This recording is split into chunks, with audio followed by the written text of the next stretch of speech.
Yo, on est aujourd'hui le 25 avril et je vous fais un petit update crypto sur la 17e semaine de l'année. On parle de mon portefeuille DCA, on parle de décentralisation, on parle de GLD, on parle d'une petite recommandation que j'ai à vous faire aujourd'hui. C'est parti. Alors première chose, comme d'habitude, on va parler des investissements que j'ai fait sur mon portefeuille DCA sur l'application Swissborg. Je rappelle pour ceux qui le veulent, il y a mon lien de parrainage dans la description, en commentaire de cette vidéo, mon lien avec le code KWET qui peut vous permettre de gagner jusqu'à 100 € sur un ticket bonus lorsque vous déposez 50 € à l'inscription sur Swissborg. Donc n'hésitez pas à l'utiliser si vous voulez vous inscrire. Pour ce qui est des investissements sur mon portefeuille DCA, je le rappelle, c'est des petites sommes que je mets chaque semaine. Chaque semaine, j'y mets la même somme. Une grande partie sur Bitcoin et Ethereum, les grosses capitalisations du marché, et une plus petite partie sur des altcoins différents. Et j'essaye de plus en plus de diversifier. Donc, premier investissement, j'ai mis 30 € sur l'Ether lorsqu'il était à un prix de 2814 €, ce qui me fait 0,01 Ether. Deuxième investissement, j'ai mis 10 € de Bitcoin lorsqu'il était à un prix de 37 000 € à peu près. Et ensuite, j'ai diversifié sur 3 altcoins différents. J'ai pris du AVAX de la blockchain Avalanche lorsqu'il était à 71 € à peu près. J'ai pris du Solana parce que la semaine dernière je vous ai parlé du projet Solana, donc j'en ai acheté lorsqu'il était à 95 €. Et j'ai aussi pris de l'UOS, donc de Ultra UOS, lorsqu'il était à un prix de 0,87 €, donc 87 centimes, ce qui me fait 11,38 UOS. Également, comme je le fais depuis quelques semaines, depuis que l'UST a été listé sur Swissborg, j'y mets chaque semaine quelques euros, tout simplement pour me construire un bag en stablecoin et surtout en UST, parce qu'on peut avoir des rendements qui sont assez importants sur l'UST, sur Swissborg, sans passer par la finance décentralisée, donc sans que ce soit des protocoles assez complexes pour des débutants.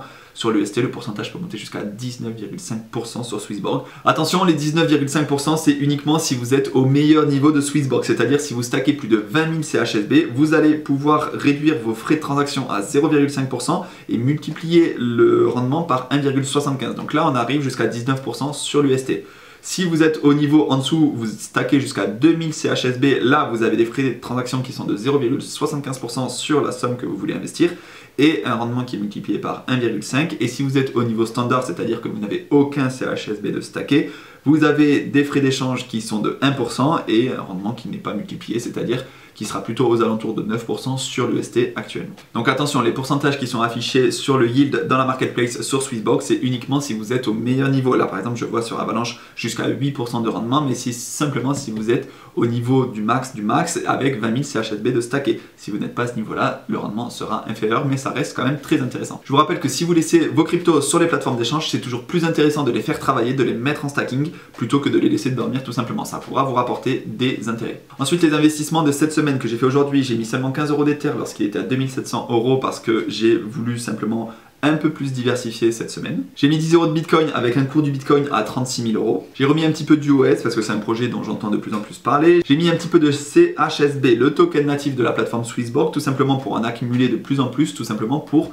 gravir les paliers et donc avoir des intérêts qui augmente et des pourcentages de frais de transaction qui diminuent. J'ai remis un petit peu de Solana, il est un tout petit peu moins cher que la semaine dernière. Un petit peu de BNB lorsque le cours du BNB était de 370 €. Et enfin, encore une fois, un tout petit peu d'UST pour accumuler ce bag en UST et avoir le stacking sur l'UST. Alors une petite précision concernant le portefeuille DCA. J'espère avoir donné l'envie à certains d'entre vous d'investir sur la plateforme Swissborg, tout simplement parce que vous voyez qu'elle est hyper simple d'utilisation, elle est super intuitive. En plus de ça, on peut avoir des pourcentages sur le stacking, sur le yield qui peuvent être super intéressants, et notamment si on arrive à franchir les paliers avec des CHSB qui sont stackés.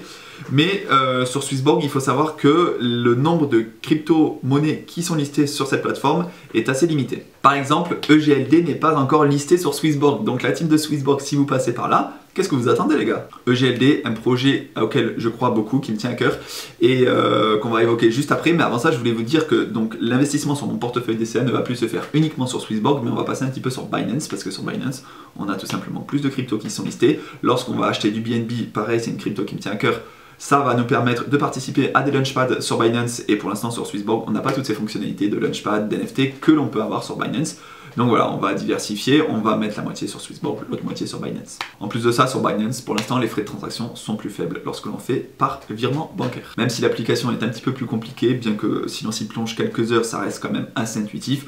On va donc switcher un petit peu et passer sur le plus gros exchange des crypto-monnaies. Et donc, comme je l'ai dit, ça va permettre d'évoquer avec vous de nouvelles fonctionnalités, notamment par exemple en ce qui concerne les launchpads. On a eu récemment le launchpad de STEPN, le projet Move to Earn, qui fait absolument parler de lui partout.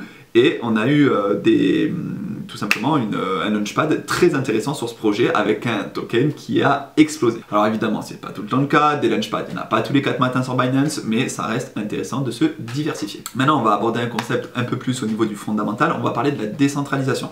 Tout simplement, je vous mets un schéma pour bien comprendre.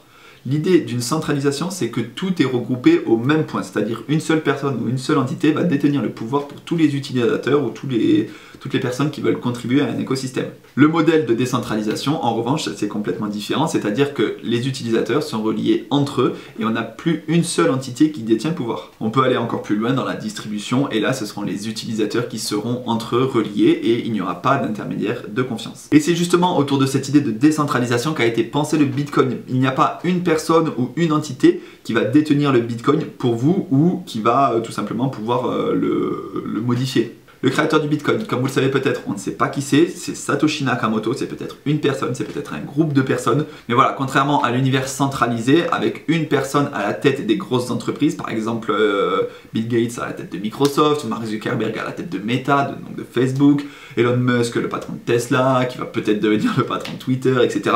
On n'a pas une seule personne qui détient l'entité en elle-même, quoi. Et donc c'est pour ça que c'est intéressant, lorsque vous détenez vos propres crypto-monnaies, personne ne pourra vous les prendre, excepté si vous les laissez dormir sur une plateforme d'échange. Ça c'est bien important à comprendre. Si vous détenez du Bitcoin, de l'Ethereum, de ce que vous voulez sur Binance par exemple, ou sur Swissborg, ou sur Coinbase, ou sur n'importe quelle plateforme centralisée, alors oui, vous avez investi dans une crypto, mais la crypto, c'est l'exchange qui la détient. C'est comme lorsque vous avez votre argent à la banque, certes c'est votre argent, mais c'est la banque qui le détient pour vous.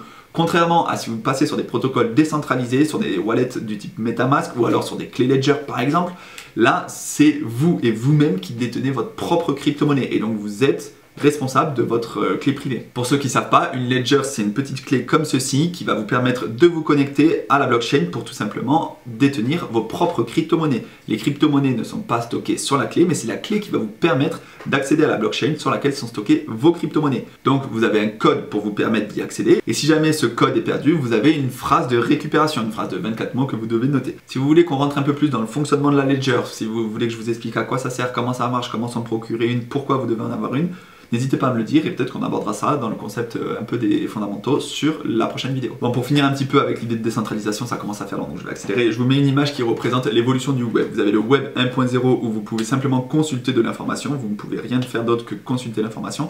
Le web 2.0 où vous pouvez écrire de l'information, donc ça concerne tous les réseaux sociaux, vous pouvez écrire mais cette information ne vous appartient pas réellement. Et le web 3.0 qui est actuellement une révolution où vous pouvez consulter, écrire et surtout détenir ces informations. Si ça vous intéresse un petit peu aussi qu'on rentre dans les concepts du web 3.0, n'hésitez pas à me le dire dans les commentaires et je rentrerai un peu plus dans le détail dans des prochaines vidéos. Allez, on parle de Elrond un petit peu. Donc Elrond, c'est une nouvelle blockchain qui a été créée en 2019, elle a été présentée en 2019 et son mainnet a été proposé en juillet 2020 et c'est une blockchain qui souhaite proposer des transactions rapides et peu coûteuses. On peut aller jusqu'à 15 000 transactions par seconde. Si on va faire un tour sur CoinMarketCap et qu'on regarde un petit peu le projet Elrond, on voit qu'il est placé 39e dans le rang des plus grosses crypto-monnaies, donc on a quand même une certaine marge de progression.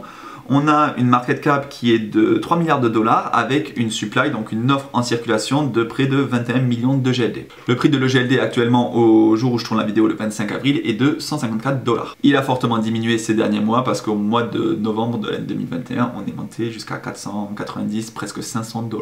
Donc là, on a quand même vachement diminué. Mais c'est une blockchain dans laquelle je crois. Pour moi, dans le futur, ça va être l'une des blockchains essentielles à l'écosystème.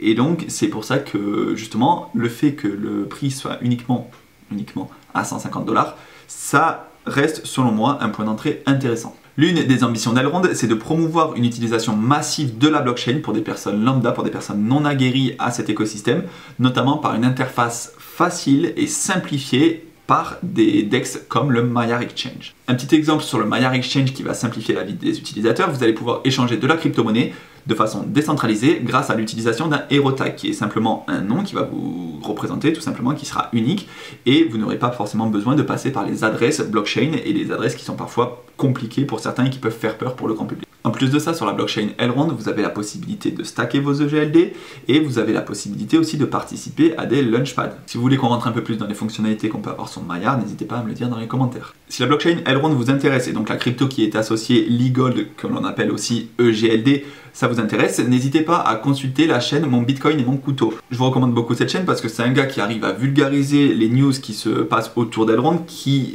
fait des vidéos en temps réel sur les différents projets qui sortent, par exemple sur le Launchpad, qui vous donne des stratégies sur le stacking, sur le Miner Exchange, etc. Donc je vous recommande, je vous mets sa chaîne dans la description. On finit la vidéo sur une petite recommandation, je vous parle de ma lecture des 15 derniers jours, le livre Ikigai, le secret des Japonais pour une vie longue et heureuse. Alors pour ceux qui n'ont jamais entendu parler de l'Ikigai, je vous mets un petit schéma juste ici, je vous invite à faire pause si vous voulez le lire en détail, mais en gros votre Ikigai ça mélange ce que vous aimez, ce dont le monde a besoin, ce pour quoi vous pouvez être payé et ce en quoi vous pouvez être doué. Au croisement de ces 4 principes, vous avez donc votre Ikigai, en quelque sorte, votre raison de vivre. Ce livre a été cool, je recommande à ceux d'entre vous qui aiment les livres de développement personnel, mais je pensais que ce livre allait donner des astuces, en quelque sorte, pour trouver son Ikigai. C'est plutôt des astuces pour adopter une vie longue, le fait de faire de l'exercice, le fait d'avoir une alimentation saine. C'est pas forcément des idées, des conseils pratiques qui vont vous permettre de trouver ce pourquoi vous êtes fait exactement. Donc je sais pas, je suis un peu partagé sur le livre parce que le concept d'Ikigai c'est un concept qui me parle énormément. Le fait d'associer ces 4 idées pour trouver notre Ikigai, notre raison de vivre. Le livre, voilà, ça évoque plus des conseils santé, des conseils bien-être, des conseils d'activité, etc. Voilà. Je vous le recommande pour vous faire votre propre avis tout simplement. Et cette semaine, le livre que je viens de commencer, et je vous en parle dans la prochaine vidéo, L'art subtil de s'en foutre. Bon voilà, encore une fois, vidéo un peu longue, dites-moi ce que vous en pensez dans les commentaires. J'ai pas forcément l'habitude avec ce genre de format long, comme vous le savez, je fais plutôt des vidéos courtes. Donc dites-moi ce que vous en pensez, dites-moi si ça vous intéresse, dites-moi si je continue, dites-moi si on change un petit peu sur le portefeuille DCA, sur le projet EGLD, sur les fondamentaux, là quand on a parlé de la décentralisation, sur la recommandation si ça vous intéresse pas, ou si justement vous voulez que je fasse plus de recommandations de podcasts, de documentaires, de livres, etc. Dites-moi tout dans les commentaires, prenez soin de vos investissements, on se retrouve donc dans 2 semaines pour un investissement DCA sur Swissborg et sur Binance, et d'ici là, ciao. Ça fait des sous grâce à la blockchain, smart contract, Ether et Solana, Shenzhen, je suis toujours derrière l'équipe comme Onana.